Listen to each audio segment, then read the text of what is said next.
সবাই কেমন আছেন? সো আজকে আমরা আসলে কথা বলবো সামিফ নিয়ে।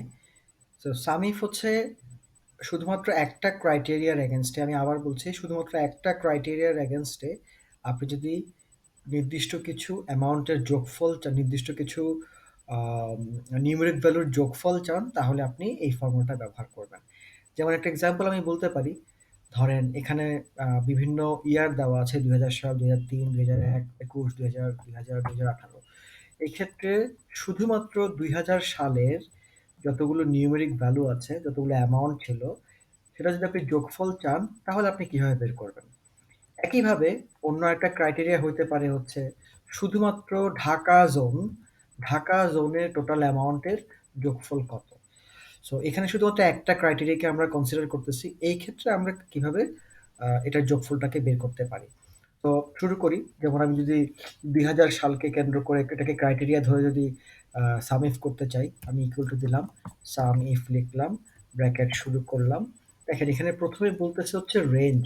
রেঞ্জ বলতে আসলে আপনার ক্রাইটেরিয়ার রেঞ্জ।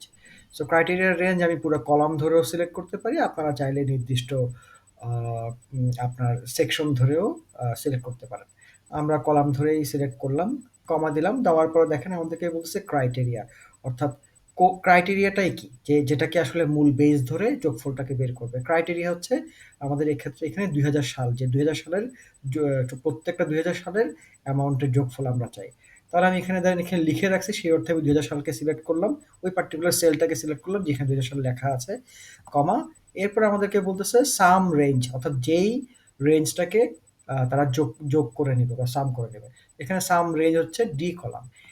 দিলাম, ব্র্যাকেট ক্লোজ করে এন্টার দিলাম। আমাকে বলতেছে যে ২০০০ সাল, ২০০০ সাল যতগুলো আছে, যেমন এখানে আছে ২ নাম্বার রোতে আছে, ৫ নাম্বার রোতে আছে এবং ৬ নাম্বার রোতে আছে। এটা টোটাল যোগফল হচ্ছে 94। আচ্ছা। সো এখানে একটা জিনিস বলে রাখি যে আমরা এখানে যখন ফর্মুলা করতেছিলাম, আমরা ২০০০ সালটা আসলে একটা পার্টিকুলার সেলের মধ্যে লেখা ছিল। যেমন এখানে F2 তে দেখেন লাল হয়ে আছে, লাল রঙের সেলটা। এটাতে লেখা ছিল।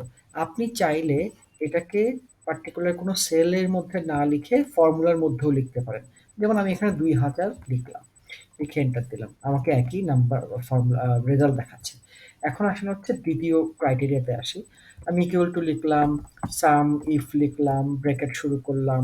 এক্ষেত্রে আবার রেঞ্জ চাচ্ছে, যেহেতু একই একই প্যাটার্নের ফর্মুলা। আমাদের এক্ষেত্রে রেঞ্জ হচ্ছে ঢাকা। আমাদের ক্রাইটেরিয়া হচ্ছে ঢাকা। সো ঢাকার ঢাকা যেই আপনার কলামের মধ্যে আছে সেটাই আমাদের হচ্ছে রেঞ্জ। আমরা বি কলামকে সিলেক্ট করলাম, যেখানে প্রত্যেকটা জোনের নাম দেওয়া আছে, কমা দিলাম। দেওয়ার পরে দেখেন আমরা ঢাকা সেল যেখানে লেখা আছে G2 সেটাকে সিলেক্ট করলাম, কমা দিলাম। দেওয়ার পরে আমরা রেঞ্জটাকে সিলেক্ট করলাম, সামের রেঞ্জটাকে, ব্র্যাকেট ক্লোজ করলাম, এন্টার দিলাম। আমাদেরকে বলছে ঢাকা লেখা যেখানে যেখানে যেই রোতে লেখা আছে সেটা টোটাল যোগফল হচ্ছে 64। যেমন এখানে 24 আর হচ্ছে আর কোথায় লেখা আছে 40, 24 আর 40 হচ্ছে 64। ওকে।